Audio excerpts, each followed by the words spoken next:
Video ਹੈ ਛੋਟੀ ਜਿਹੀ।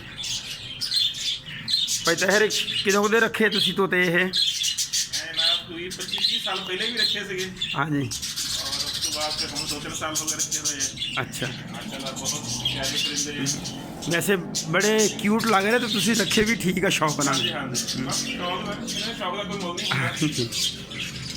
ਮੈਂ ਇਨਸ਼ਾਅੱਲਾ ਇਹ ਮੇਰਾ ਭਤੀਜਾ ਵਾ, ਉਹ ਬੜੇ ਸ਼ੌਕ ਨਾਲ ਵੀਡੀਓ ਦੇਖਦਾ ਹੁੰਦਾ ਇਹੋ ਜਿਹੀ। ਮੈਂ ਤੁਹਾਡੀ ਤਾਂ ਇਹ ਵੀਡੀਓ ਬਣਾਈ, ਮੈਂ ਉਹਨੂੰ ਇਹ ਦਿਖਾਣੀ ਹੈ ਤੇ ਤੁਹਾਡੇ ਤੋਤਿਆਂ ਦੇ ਬਾਰੇ 'ਚ ਵੀ ਦੱਸਣਾ ਕਿ ਬਰੀਡ ਵੀ ਬਹੁਤ ਕਰਦੇ ਆ ਔਰ ਸਰਦੀਆਂ ਨੂੰ ਜ਼ਿਆਦਾ ਕਰਦੇ ਆ, ਉਹਨੂੰ ਦੱਸੂਗਾ ਤੇ ਇਨਸ਼ਾਅੱਲਾ। ਇਹਨੂੰ ਤੇ ਕੱਪੜਾ ਲਗਾ ਦਈਦਾ ਹਾਂਜੀ। ਰਾਤ ਨੂੰ ਅੱਛਾ ਅੱਛਾ। ਤਾਂ ਕਿ ਠੰਡ ਨਾ ਲੱਗੇ। ਖੁਰਾਕ ਇਹਨਾਂ ਨੂੰ ਕੀ ਦਿੰਦੇ ਹੋ ਤੁਸੀਂ?